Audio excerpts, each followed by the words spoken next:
کرو۔ بسم اللہ الرحمن الرحیم۔ السلام علیکم ناظرین۔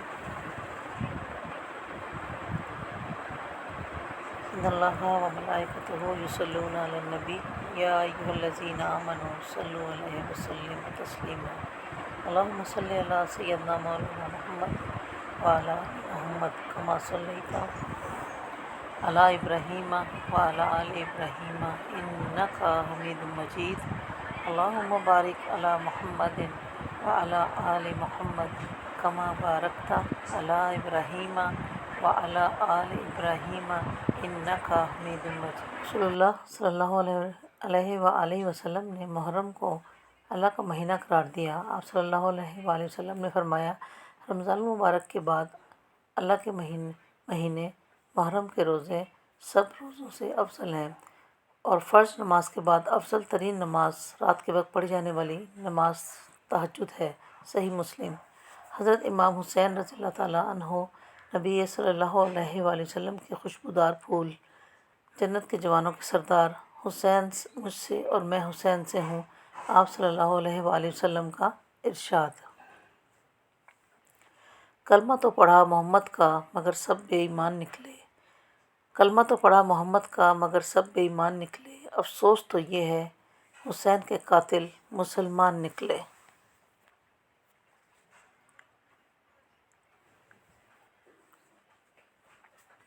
غرور ٹوٹ گیا کوئی مرتبہ نہ ملا، غرور ٹوٹ گیا کوئی مرتبہ نہ ملا، ستم کے بعد بھی کچھ حاصل جفا نہ ملا۔ سر حسین ملا ہے یزید کو لیکن شکست یہ ہے کہ پھر بھی جھکا ہوا نہ ملا۔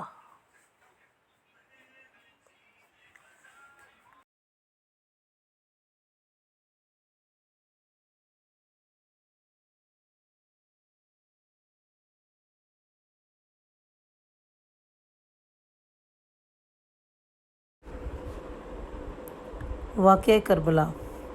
مکتوبات، خطبات اور فرمودات کی روشنی میں حضرت امام حسین کے خطبات اور مکتوبات کا آغاز مدینہ سے ہی ہو جاتا ہے۔ آپ کا سفر مدینہ سے مکہ اور پھر مکہ سے کربلا کی جانب تھا۔ اہل مدینہ نے آپ کو مدینہ میں ہی رہنے کا مشورہ دیا تھا، لیکن آپ کو معلوم تھا کہ شہادت کا یہ سفر کربلا پہنچ کر مکمل ہوگا۔ یزید کا پیغام بیعت مدینہ میں کے گورنر ولید بن عتبہ کے ذریعے آیا۔ اس وقت امام علی مقام مسجد نبوی میں تھے۔ ولید کا پیغام تھا کہ ایک حساس مسئلہ درپیش ہے، لہٰذا آپ جلد تشریف لے آئیے۔ جب حضرت امام حسین ولید سے ملے تو اس نے یزید کی بیعت کا معاملہ پیش کیا۔ آپ نے فرمایا، مجھ جیسا شخص کسی صورت بھی اس کی بیعت نہیں کرے گا۔ گویا امام علی مقام یزید کی بیعت اور اس کی حکومت کے خلاف اپنے انقلابی موقف کا مکمل اظہار کیا۔ عتبہ سے ملاقات کے بعد آپ کو یقین ہو گیا کہ حکمرانوں نے بیعت کے سلسلے میں تصادم کے راستے کی ابتدا کر دی ہے۔ حضرت امام حسین نے مدینہ سے مکہ روانگی کا فیصلہ کر لیا اور روانگی سے قبل قبر رسول صلی اللہ علیہ وآلہ وسلم کی زیارت کے لیے تشریف لائے اور ارشاد فرمایا، یا الہی، یہ تیرے نبی کی قبر ہے اور میں تیرے نبی کا نواسہ ہوں۔ جو کچھ میرے لیے پیش آیا ہے تو اس سے آگاہ ہے۔ میں نیکی اور بھلائی سے پیار کرتا ہوں اور برائی سے نفرت۔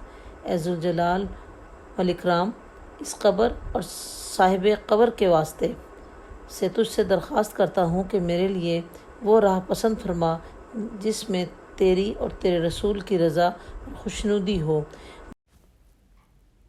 مدینہ سے آپ کی روانگی کے فیصلے کی اطلاع پر جب اہل مدینہ کے کچھ شخصیات نے آپ کو بیعت یزید کا مشورہ دیا تو آپ نے فرمایا، میرے والد گرامی نے رسول اللہ صلی اللہ علیہ وآلہ وسلم کی ایک روایت بیان کرتے ہوئے اپنے مارے جانے اور اسی طرح میرے مارے جانے کی اطلاع مجھے بھی دی تھی، اور والد محترم نے یہ بھی فرمایا تھا کہ میری قبر ان کی قبر کے نزدیک واقع ہوگی۔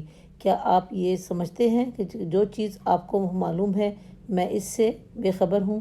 خدا کی قسم، میں کبھی ذلت اور پستی برداشت نہیں کروں گا، اور جب میری والدہ فاطمۃ الزہرا روز قیامت اپنے والد سے ملیں گی تو ان کے حضور اس سلوک کی شکایت کریں گی جو امت رسول نے اولاد فاطمہ کے ساتھ روا رکھا، اور جو کوئی اولاد فاطمہ الزہرا کو اذیت پہنچا کے جناب فاطمہ الزہرا کو رنجیدہ کرے گا وہ ہرگز جنت میں داخل نہ ہوگا۔ ام المومنین ام سلمہ آپ کے سفر کی اطلاع سنتے ہی فرمانے لگیں، اس طرح عراق کی سمت روانہ ہو کر مجھے غمگین نہ کریں، کیونکہ میں نے آپ کے نانا رسول خدا صلی اللہ علیہ وآلہ وسلم سے سنا ہے، انہوں نے فرمایا تھا کہ میرا فرزند حسین سرزمین عراق میں کربلا پر شہید کیا جائے گا۔ آپ نے جواب دیا، اے اماں، یہ نہ سمجھیے کہ اس معاملے سے صرف آپ آگاہ ہیں، میں خود آپ سے زیادہ واقف ہوں کہ میں ظلم و ستم اور دشمن کے نتیجے میں مارا جاؤں گا اور میرا سر تن سے جدا کر دیا جائے گا۔ اللہ عز و جل نے چاہا کہ میرے اہل حرم اور رشتہ دار بے وطن ہوں، میرے بچے ذبح ہوں، قیدی بنائے جائیں اور انہیں زنجیروں میں جکڑا جائے، اور وہ مدد کے لیے پکاریں اور کوئی ان کا ناصر و مددگار نہ ہو۔ اس کے بعد ایک خط انہوں نے بنی ہاشم کا نام لکھا، اس میں تحریر کیا کہ حسین ابن علی نے مکہ سے اپنے بھائی محمد بن حنفیہ اور بنی ہاشم کے دوسرے افراد کے نام یہ خط لکھا۔ بسم اللہ الرحمن الرحیم۔ حسین ابن علی کی طرف سے محمد بن علی اور ان کے ہمراہ رہنے والے بنی ہاشم کے دوسرے افراد کے لیے، اما بعد، جو کوئی اس سفر میں میرے ساتھ آئے گا وہ شہید کر دیا جائے گا، اور جو مجھ سے علیحدہ رہے گا وہ کبھی کامیابی حاصل نہ کر سکے گا، والسلام۔ مسلم بن عقیل کے نام خط۔ کوفہ میں حضرت امام حسین نے اپنے سفیر مسلم بن عقیل کو متعین فرمایا تھا۔ انہوں نے کوفہ کے حالات دیکھ کر ایک خط آپ کی خدمت میں ارسال کیا، جس کے جواب میں آپ نے تحریر فرمایا، میں نے آپ کے سپرد جو کام کیا تھا آپ بلا خوف و خطر اسی سمت بڑھتے چلے جائیں، والسلام۔ 9 محرم عصر کے وقت آپ کی گفتگو۔ 9 محرم جمعرات کے دن عصر کے وقت عمر بن اسد نے حملے کا حکم دیا اور اس کے لشکر نے آگے بڑھنا شروع کر دیا۔ حضرت امام حسین اس وقت اپنے خیمے کے باہر تلوار پر ٹیک لگائے بیٹھے ہلکی سی نیند میں تھے۔ جب حضرت زینب نے لشکر کا شور سنا تو امام کے نزدیک تشریف لائیں اور عرض کیا، اے بھائی، دیکھیے دشمن خیموں کے قریب آ گیا ہے۔ آپ نے سر اٹھایا، پھر یہ جملہ ارشاد فرمایا، میں نے رسول اللہ صلی اللہ علیہ وسلم کو خواب میں دیکھا ہے جو مجھ سے فرما رہے ہیں کہ میرے فرزند، تم جلد ہی میرے پاس آ جاؤ۔ اس کے بعد اپنے بھائی حضرت عباس سے فرمایا، میں تم پر قربان جاؤں، سوار ہو کر جاؤ، ان سے ملو اور پوچھو کہ کیا چاہتے ہیں۔ حضرت عباس 20 آدمیوں کے ساتھ دشمن کی طرف گئے اور ان کے قریب جا کر ان سے آگے بڑھنے کا سبب دریافت کیا۔ سپاہیوں نے جواب دیا، امیر کی طرف سے تازہ پیغام آیا ہے جس میں کہا گیا ہے کہ یا تو آپ لوگ بیعت کریں، بصورت دیگر اسی وقت جنگ شروع کر دیں گے۔ حضرت عباس کے جواب لانے پر آپ نے فرمایا، ان کے پاس واپس جاؤ، ممکن ہو تو 1 رات کی مہلت مانگو اور جنگ کو کل صبح تک کے لیے ٹال دو۔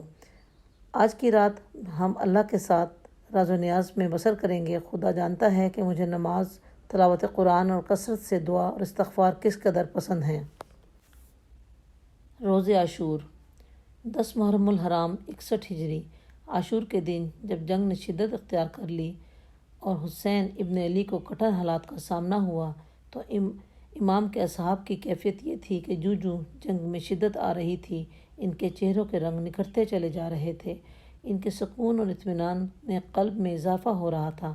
اصحاب یہ منظر اور غیر معمولی جرأت کو دیکھ کر حیران تھے اور امام علی مقام کے ملکوتی نور سے جگمگاتے چہروں کی سمت اشارہ کر کے کہتے تھے، انہیں دیکھو، انہیں موت کی ذرا بھی فکر نہیں۔